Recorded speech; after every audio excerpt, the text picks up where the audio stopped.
Now, the Roma Wine Company of Fresno, California presents...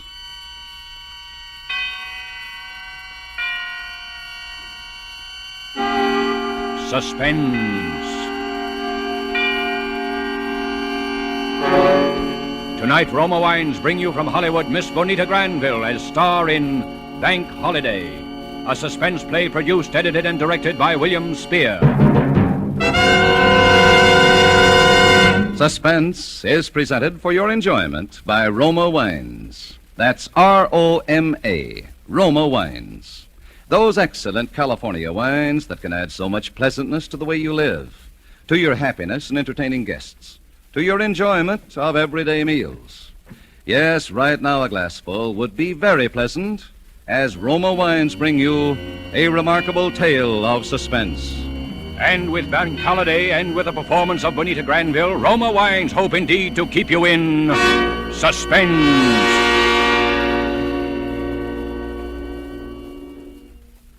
It happened the morning after I became engaged to Harold. I got to the bank a little early that morning, hoping I'd be able to see him for a minute before we opened for business. And sure enough, Harold was just hanging up his hat and coat when I came in the door. You see, I'm one of the junior tellers at the main branch here in town, or rather I was, and Harold is assistant manager. That's how we met. So this morning I didn't stop at my own cage, but went on through the gate and walked up quietly behind Harold. Hello, darling. What? Why, Mr. Osborne, don't you remember me? I'm the girl that Jane, please. Good morning, Mr. Osborne. Oh, good morning, Johnson. Miss Evans, would you step into my office for a moment? Why, certainly. Jane, really, you mustn't. Mustn't I mean, what? I didn't do anything. I just said But suppose someone had overheard. Don't you see how... Well, what if they had? They'll all know about it in a day or two anyway. But that's just the point, my dear. They mustn't. They mustn't? But we're going to tell our friends, aren't we? Jane, I thought you understood all that. You know how the bank frowns on office romances. After we're married, it'll be different. But for Harold, the time... this is different. We're engaged. Nevertheless, my dear, the policy of the bank distinctly is that it's... phooey on the policy of the bank. This is our business. But, Jane, the bank is my career, and I'm only thinking of the bank. And I'm thinking of our life together. Now, Jane, please be practical. In my position here, I simply must live up to the standards that the bank has set. The bank. Sometimes I wish I could meet somebody, just somebody, who hated banks. Wasn't a very good way to start off an engagement, or even to start off a day's work, for that matter. I went back to my cage feeling miserable. I got out my cash for the day, including the little package of 25 $1,000 bills that a client of ours always called for on Friday. We never asked why. That isn't a bank's business. And I unlocked my cash drawer and put the money away. Then it was 10 o'clock. I opened my window for business. There weren't many people in the bank yet, but at my window there were two men. Good morning. Good morning. Can I help you? Yeah. This is a stick-up. What? Just take it easy and do what we tell you and you won't get hurt. But my friend here's got a gun under that newspaper he's carrying. I love to use it, sister. What? Well, what do you want me to do? Here's a paper bag. Fill it up. All right. And don't forget those 25 G notes that George Oliver calls for every Friday. The what? Don't stall. We know all about them. That's one reason we're here. And don't make any funny moves, sister. Because if you do, it's curtains. I'd often wondered what I'd do if this ever happened, but now I couldn't even think. As I fumbled with the money, I looked at the two men. One of them was about 35, with dark hair and a square jaw and hard blue eyes. The other, the one with the gun, was a nervous, evil-looking boy about 21. I knew they meant everything they said. I glanced sideways for a moment toward Harold's office. As luck would have it, he was just coming out the door.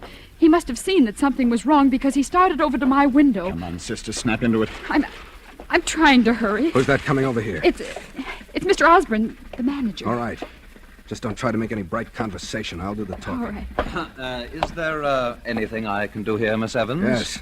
Just stand right where you are and keep quiet. What? Harold. Don't look so hurt. You've heard of banks being held up before, haven't you? Oh. Come on, miss. Hand it over. We haven't got all day. Here you are. Thanks. We ought to take her along. Don't be crazy. Come on. We ought to take her. Why, no, you can't. You can't do that. Miss Evans is He's one of my most trusted employees. And I'm his fiancée. Oh, you were you? Jane. Now, I know we're going to take her along. You're a fool, Sonny. Oh, yeah? Well, Harold here don't think I'm so dumb, do you, Harold? Because you know what happens to your girlfriend if you set the cops on us. No. Yeah. Curtains. Don't do anything, Harold. I'll be all right. I'll be all right.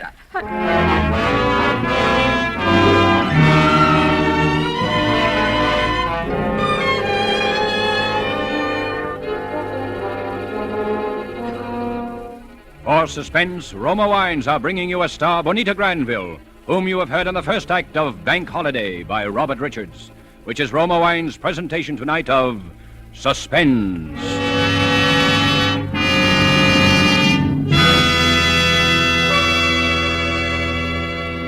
Between the acts of suspense, this is Truman Bradley for Roma Wines. Elsa Maxwell is an acknowledged expert on the niceties of dining and entertaining. Recently, she said, "Gracious little touches can do so much to make meals more enjoyable. Dine by subdued light. If possible, adjust radio or phonograph for soft, mellow music. And as the crowning touch, serve well-chilled Roma California Sauterne." A most excellent idea from Miss Maxwell.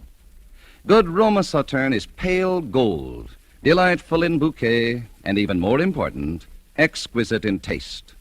Created in the Roma tradition, Roma Sauterne is always unvaryingly good. The goodness of luscious grapes, selected at peak of flavor richness in sunny California's choicest vineyards, carefully pressed, then, unhurriedly, guided to perfection by the ancient wine skill of Roma's famed wineries. Good Roma wines are always delicious, yet cost only pennies a glass. Remember, because of uniformly fine quality at reasonable cost, more Americans enjoy Roma than any other wine. R-O-M-A, Roma Wines. And now Roma Wines bring back to our Hollywood soundstage Bonita Granville, who, as Jane Evans in Bank Holiday, continues a narrative well calculated to keep you in suspense.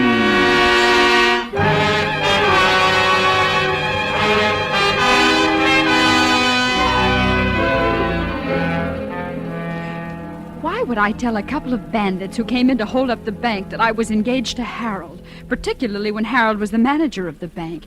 It was crazy, but there were a lot of crazy things I did that day that I didn't understand myself until later. Naturally, when I told them that, they took me along as a hostage. And the next thing I knew, I was sitting in the front seat of a big blue car beside the one called Frank, and the other one called Sonny had tied a blindfold over my eyes. And we were driving. Once we drove in somewhere, and for 15 or 20 minutes, there was a lot of banging and clattering around the car. Then we drove on. At first, I was too frightened to even breathe. Then I began to get angry. Just what do you think you're going to do with me? To tell you the truth, I haven't quite made up my mind. Yeah? Well, I have. Shut up, Sonny. I demand that at least you take this silly blindfold off. No, we couldn't do that, darling. Well, Then you might see how we'd strip this car down just now. Change the hood and the fenders and the Shut up, plates. Sonny. You talk too much. What's the difference? She ain't gonna be around to telling you. I said shut up! What's the matter? You getting soft? No, but a bank rap is enough without having some trigger-happy punk of a You kid. better not talk to me that way. I'll talk to you any way I want to. Watch out the back for cops. Cops? You don't think the little lady's boyfriend is gonna I wouldn't caught want to bet too much on it. Would you, Miss Evans? I don't know what you're talking about. All I know is that at least Harold isn't a cowardly, bullying... Oh, I'm sure Harold is the perfect gentleman. But I got a hunch he's also the perfect banker. I don't know what you're talking about. You just don't want to admit what I'm talking about. Which is that in spite of anything that might happen to you, Harold will turn us in. He wouldn't. No? Maybe we can check on that. I'll turn on the radio. What's that going to prove? Short wave. All the latest equipment for bank robbers, sweetheart. That's us. LAPD. Car 17. Car 17. Disturbance at 8th and Pico. A disturbance at 8th and Pico. That's all. LAPD. Car 17, roger. That's all. Car 17. Well? LAPD. General alarm. A general alarm. Uh-huh. 2 unidentified men are wanted for a holdup main branch of the 42nd Bank and Trust Company, and for kidnapping a woman employee answering to the name of Jane Evans. When last seen was wearing a light blue dress, black shoes, has blonde hair, blue eyes. He done it. See what I mean, Miss Evans? Well, it was his duty. Why shouldn't he? Nothing, no reason at all. It's just a question of who rates the most with a guy, I guess, his boss or his woman. All right, he asked for it. I told him what I'd do. What are you going to do? Well, Miss Evans, I think we'll drive up this little side road here and let you out. Oh? You shouldn't have any trouble hitching a ride back. If you do, just try what Claudette Colbert did in that picture. Remember? Say, are you kidding? You heard what they said. She was nothing but excess baggage anyway. Now she's just another way they can identify All us. right, but that don't mean we let the guy get away with it. I told him what I'd do to her if he squawked, and I'm You're gonna do what I tell you. Oh, yeah? Well, if I'd known you were so yellow, Now, what was that you said, Sonny? All right, Frank, but... Cops. They're turning in here. Give me a gun, Sonny, and get down on the floor under that blanket. I'll plug him, Frank. Give me I'll that plug gun him. and get down on the floor. You're nuts. They'll get us, Frank. I know what I'm doing. You do what I tell you. That's right. Keep covered up and keep quiet. All right. Take off that blindfold, Miss Evans. Well, look here, if you Now think you're going to that- kiss me, and you better make it good, because this gun's going to be right in your ribs. All right, Oh, now. no. Let go. Hey. Where?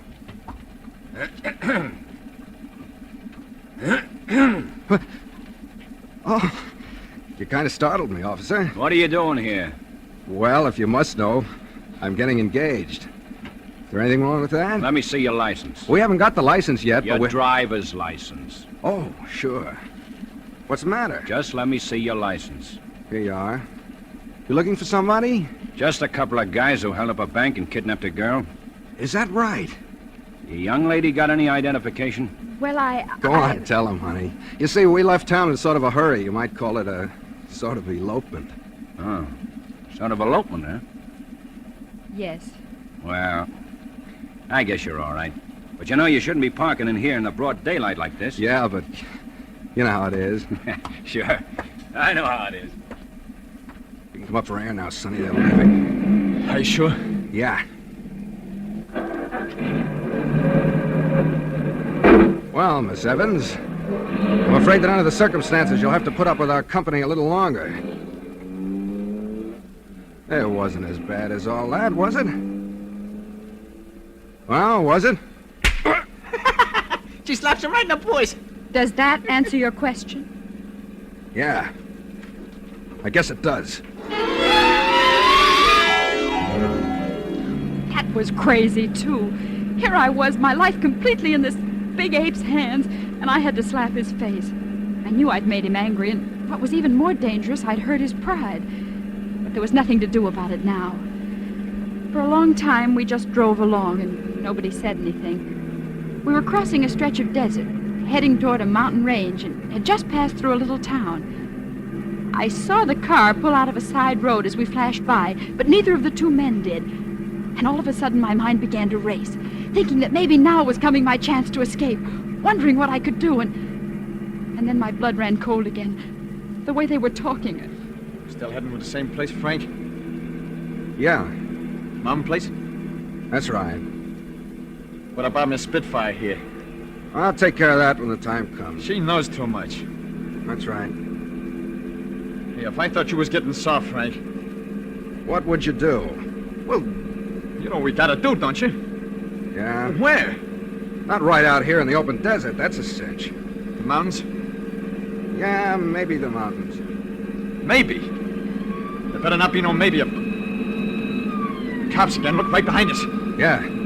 Those others must have got to thinking things over. Cops in the middle of the desert. No one in sight for miles. What are you talking about? I'm talking about this. Sonny! I've been wanting to do this all day. You crazy fool! Who's crazy? We get them before they get us, that's all. Hey, they're shooting back. They know they got a fight in their hands now. So have we. Shoot at their tires, you hear? Okay. Hey, they hit us. And that's not supposed to happen the way you saw it in the movies, huh? You! Me? Yes, you! Get down! Down on the floor! Well, what are you going to do? There's only one thing to do now. Drive light!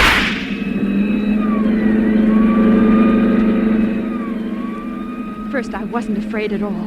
It was even a little exciting. I kept thinking that maybe in just a few minutes I was going to be rescued, and wondering what Harold would say, and and at the same time feeling the exhilaration of being in a race and wanting my side to win. And, of course, that was crazy, too. And then suddenly the car took a sickening lurch.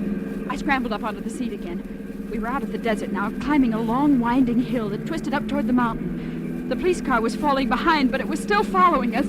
We hit another curve. Hold on. I looked down, and for a moment there seemed to be no road under my side of the car at all. Only a sheer drop down to a canyon filled with huge boulders and 100 feet below. Take it easy. We hit the other side of the curve and straightened out. Oh, I was frightened now, all right. I was weak and sick from fear. I told you to stay down on the floor. Oh, I can't, Frank. Look out. Get your hands away from that wheel. You're going to kill us. I know what I'm doing. Oh, stop, please, stop. Stop. That might be all right for you, lady, but it wouldn't be so good for me. Oh, I'm afraid. I'm so afraid. Take it easy, kid. Take it easy. Close your eyes. Like you do on the roller coaster, you'll be all right. Oh, I'll be killed. What do you think I'm running for instead of fighting? Just so nobody will be killed, not even cops. Frank, look out. Keep away from that wheel, I told you. Look out. Keep away. I hate to do this, but...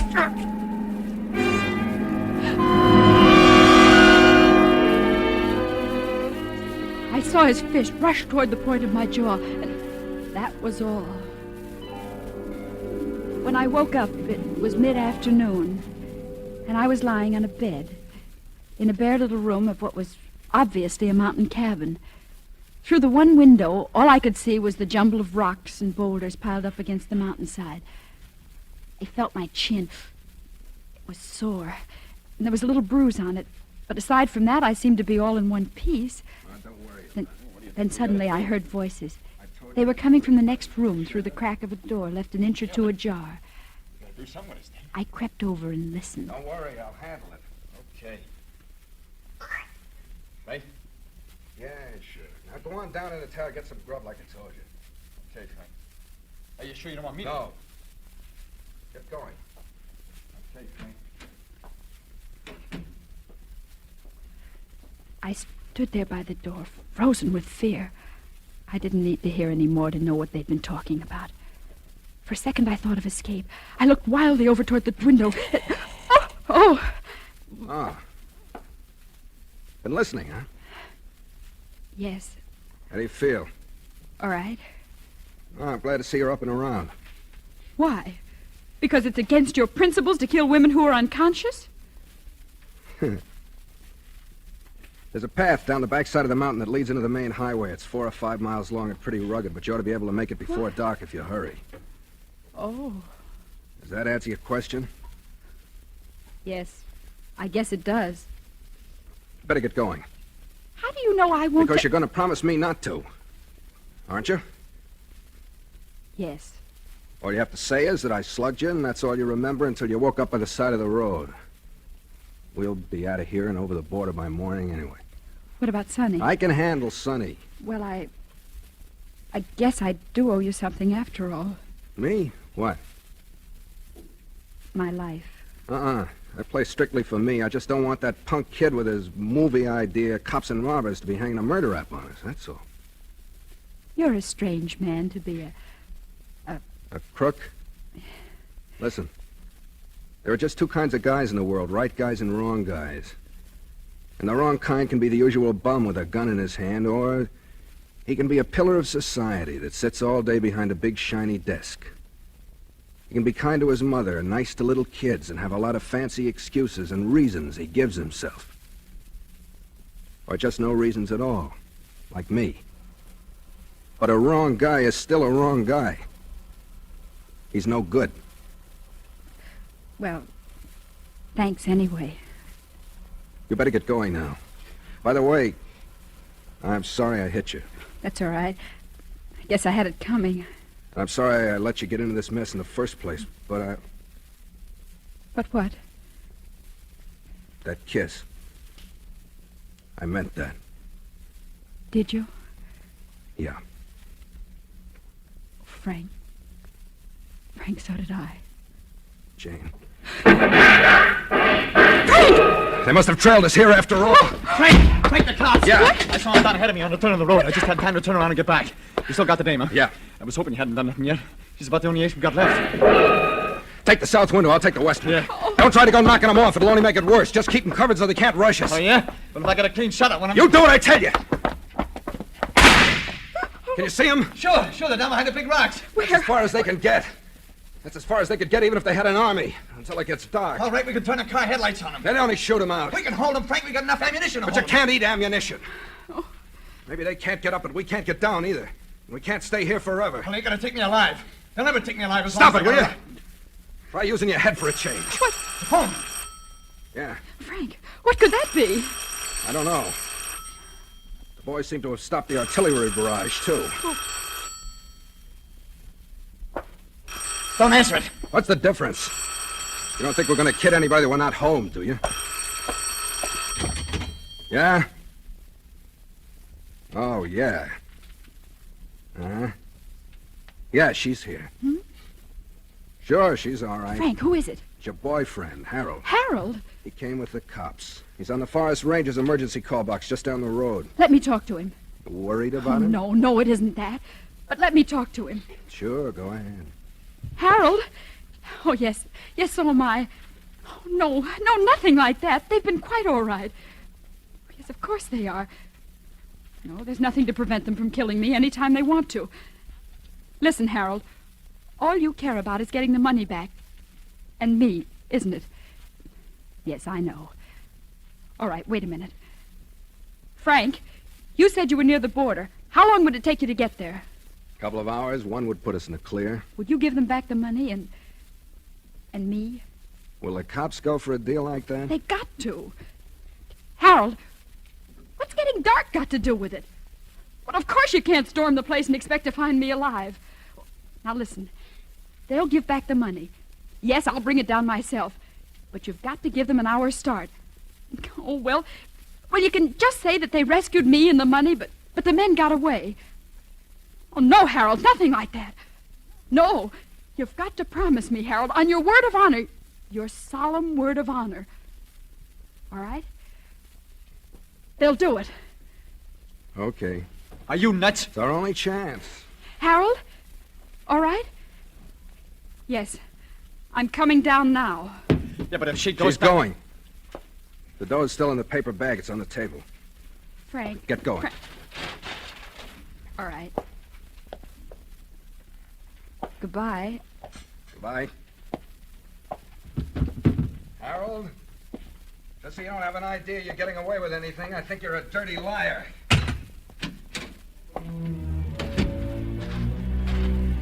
I hardly heard and didn't even think about it. I was so relieved and still so bewildered by everything, running down the hill with a paper bag of money clutched in my hand. And then I saw Harold crouching behind a rock, and then some policemen, and then I was around the bend, and they were all running up to me, and I threw myself into Harold's arms. Jane, dearest, you are all right.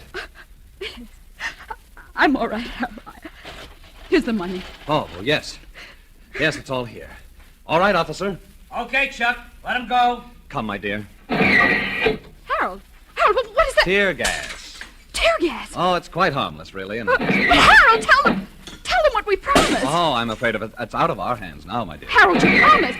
You gave me your word of honor. Well, of course I did, but you didn't think You that knew all the time. Well, you planned to... Stop it! Stop it! Please, my dear, you're over. Oh, let go of me, stop it! Stop it! Stop it!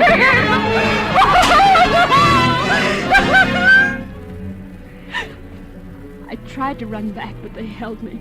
And I had to watch. I couldn't help it. It seemed like hours. It was only minutes, I suppose, with the tear gas bombs exploding around the cabin and crashing through the windows as they got the range. And then something white flooded from the door, and they came out. The boy first, with his hands in the air, and then Frank, stumbling toward us like blind men and coughing. Oh, those terrible rocking coughs that just seemed to be tearing them to pieces. Oh, Frank!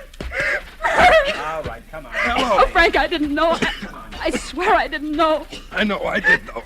I knew before you left. Oh, why did you let me go? I wouldn't have gone if Because he's just the kind who would have stormed the place.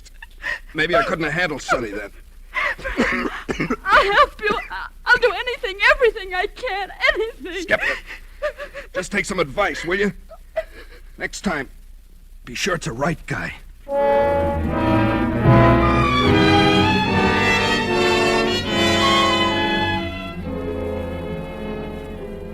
Yes, it's funny.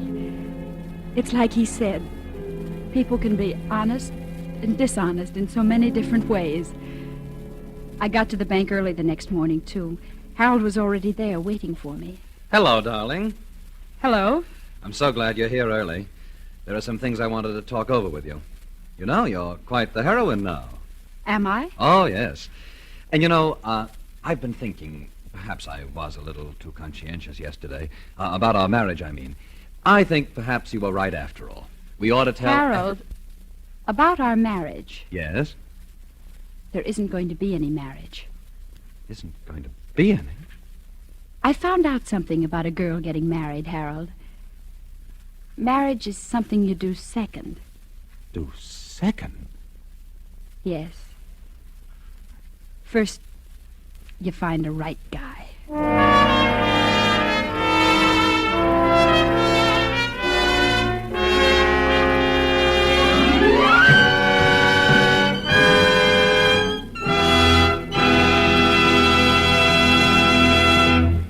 And so closes Bank Holiday, in which Roma Wines have brought you Bonita Granville as star of tonight's study in suspense. This is Truman Bradley with a word for Roma Wines, the sponsor of Suspense. During the warm weather, nothing tastes quite so good as a tall, frosty Roma wine and soda. And as Elsa Maxwell recently remarked, serving Roma wine and soda is smart 1945-style hospitality. You'll find this delightful iced drink as refreshing as it is delicious. Yes, and Roma wine and soda is so easy to prepare. Half-filled tall glasses with Roma California Burgundy or Sauterne. Add iced cubes and a bit of sugar. And for a decorative touch, garnish with cherries or fruit. Here's another suggestion. For a delightful aperitif, sip delicious Roma sweet vermouth, well chilled. Zestful, full-flavored Roma vermouth, both sweet and dry, is blended and developed with all the traditional wine-making skill of Roma wineries, is made and bottled in the heart of California's famous vineyards, yet surprisingly low-priced. Try Roma vermouth soon, won't you? Next Thursday, you will hear Norman Lloyd and Mark Humboldt as stars of Suspense. Presented by Roma Wines. R-O-M-A. Made in California for enjoyment throughout the world.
This is CBS, the Columbia Broadcasting System.